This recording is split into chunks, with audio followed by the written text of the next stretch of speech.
रावण एक तरह से राम जी के गुरु हैं, जानते हैं आप? नहीं जानते हैं? बताओ। आप ये जरूर जानते हो कि आप कह रहे हैं यहाँ रावण की जन्मभूमि है, पर रावण एक तरह से राम जी के आचार्य हैं। एक रामायण है, उसका नाम है कम्मन रामायण, इरामावतारम उस रामायण का नाम है। तेलुगु भाषा में लिखी हुई, उसमें कथा आई। आप जानते हैं रामेश्वरम में जो शिवलिंग स्थापित किया है वो किसने किया है? राम जी ने करवाया ना। तो उसकी स्थापना किसने कराई? क्योंकि स्थापित करते हैं तो प्राण प्रतिष्ठा होती, तो प्राण प्रतिष्ठा किसने की? प्राण प्रतिष्ठा रावण ने की। कहते हैं राम जी जब शिवलिंग स्थापित कर, इरामावतारम में कथा है, आप पढ़िएगा। जब राम जी को लगा कि हमको रावण पे विजय प्राप्त करने के लिए शंकर जी का आशीर्वाद चाहिए, तो उन्होंने कहा शिवलिंग को स्थापित करो, पर लेकिन कोई ब्राह्मण नहीं मिला, तो किसको बुलाएं? तो सबने कहा महाराज अब ब्राह्मण कहाँ से लाए जाएं? तो राम जी बोले इस तीनों लोकों में सबसे बड़ा विद्वान ब्राह्मण कौन है? बोले महाराज वो तो रावण है। तो बोले उन्हें बुलाओ। किसी ने कहा वो आएंगे? राम जी ने कहा बिल्कुल आएंगे, क्यों नहीं आएंगे। तो जामवंत जी को भेजा लंका में। तो जामवंत जी लंका पहुंचे तो रावण के दूत से कहा बोले हम रावण से मिलना चाहते हैं। तो दूत रावण के पास गया, बोले महाराज जामवंत जी आपसे मिलने आए थे, राम जी के सेवक हैं और वो आपसे मिलना चाहते हैं। तो रावण ने कहा ठीक है हम मिलेंगे, पर पहले ये पूछ कर आओ किस रावण से, क्योंकि रावण एक नहीं है, रावण दो है। एक ब्राह्मण रावण है और एक असुर रावण है, किससे मिलना चाहते? तो दूत बाहर आए, जामवंत जी से कहा बोले आप किससे मिलना चाहते हैं? राक्षस राज रावण से मिलना चाहते हैं या ब्राह्मण रावण से मिलना चाहते? बोले महाराज हम तो ब्राह्मण रावण से मिलना चाहते हैं। तो बोले फिर 5 मिनट रुको। रावण को पता चला कि ब्राह्मण रावण से मिलना है, तो रावण ने मुकुट उतारा, माथे पर त्रिपुंड लगाया, धोती पहनी, गले में रुद्राक्ष की माला पहनी और फिर बोले बुलाओ। तो जामवंत जी आए, रावण बैठे। जामवंत जी ने रावण को नमस्कार किया क्यों ब्राह्मण के रूप में। तो रावण ने कहा कि बोलिए महाराज क्यों आना हुआ आपका?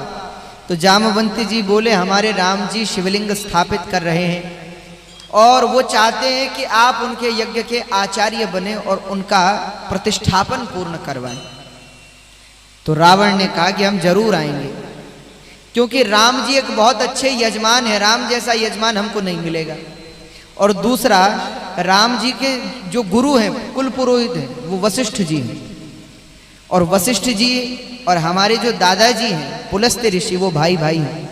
तो इस रिश्ते से राम जी हमारे यजमान भी लगते हैं, तो हम उनका यज्ञ जरूर करवाएंगे, पर लेकिन आप अभी जाओ हम आ जाएंगे। तो भेज दिया जामवंत जी को। और अगले दिन रावण जानता था कि राम जी के पास जंगल में इतनी सुविधाएं नहीं है, पूजा के लिए कई तरीके की सामग्रियां चाहिए, वो नहीं मिलेंगी। तो रावण लंका से सामग्री लेकर के गया कि राम जी की पूजा पूरी हो।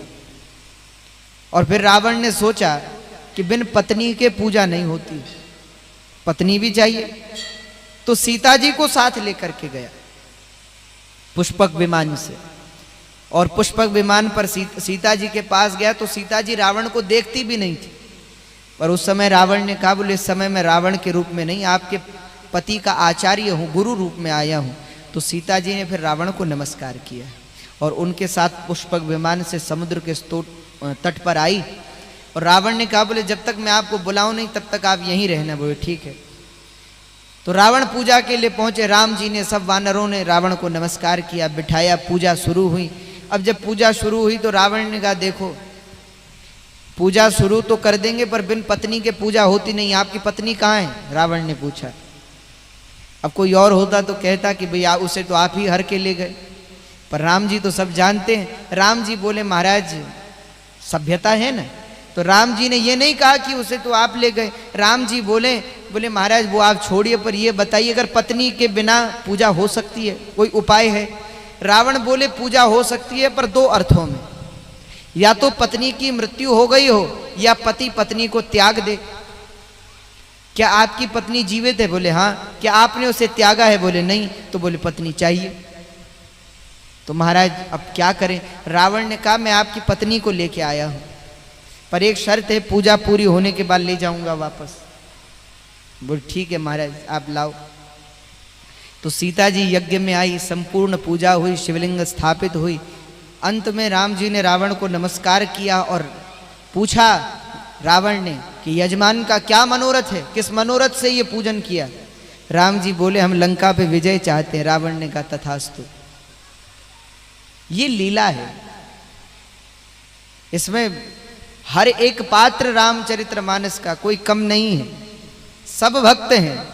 अच्छा, नारद जी ने श्राप दिया था राम जी को कि आप मनुष्य जन्म में जाओगे, जैसे हम स्त्री के लिए रोए आप भी रोगे, मानस में कथा आती। तो जब सीता जी को रावण ले गए और राम जी ढूंढ रहे हैं, रो रहे हैं, तो नारद जी ने सोचा कि देखो तो हमारी वजह से भगवान को कितना कष्ट उठाना पड़ा, चलो भगवान से मिल के आते हैं। और जब तक नारद जी नीचे आए तो क्या देख रहे हैं? राम जी लक्ष्मण जी बैठे हुए, और देखा कि हंस रहे हैं। महाराज आप रो क्यों नहीं रहे? सीता जी को ले गए। राम जी ने कहा भैया वो एक लीला है, अभी हम मंच से नीचे उतरे हुए। अब मान लीजिए मंच पे कोई राम बने, कोई रावण बने, ठीक है। अब जब रावण मंच से उतर जाए तब कोई उसको पीटे कि ये तो दुष्ट है, इसने सीता जी को हर लिया। अरे भैया यहाँ तो सब अपना अपना किरदार निभा रहे हैं। मानस तो राम जी के जीवन से सीखिए जीवन में क्या करना है, और रावण के जीवन से सीखिए जीवन में क्या नहीं करना है। हाँ, आप लोग समझ गए? हाँ। तो जीवन में जानने की बहुत जरूरत है। आपके पास बल भी हो, आपके पास धन भी हो, आपके पास शक्ति भी हो, आपके पास भक्ति भी हो, सब कुछ हो, पर लेकिन अगर आपका जीवन अच्छा नहीं है तो सब कुछ बेकार हो जाता है। और रावण ने अपने जीवन से वही दर्शाया।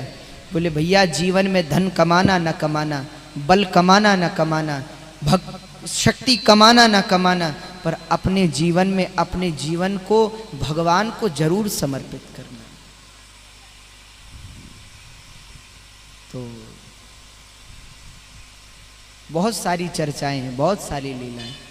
और भैया अब जब हम लीला का वर्णन करेंगे तो उस समय तो ये कहेंगे ही कि राम जी यहाँ अच्छे हैं, रावण यहाँ पर बुरा है। पर वहाँ ये मत समझो कि हमारे रावण जी की बुराई कर रहे हैं, नहीं। हम ये कह रहे हैं कि उनके जीवन से उतारो कि जीवन में क्या नहीं होना चाहिए। तो आइए इसी के साथ सप्त दिवसीय श्रीमद् भागवत कथा को विश्राम दें। यहाँ भगवान शंकर विराजमान हैं, उनके चरणों में कोटि कोटि नमस्कार करते हैं। और आप सभी श्रोताओं पे खूब खूब भगवान का आशीर्वाद बने, खूब खूब भागवत जी अपना आशीर्वाद दें, ऐसी हम भागवत जी से प्रार्थना करते हैं, कामना करते हैं। और इसी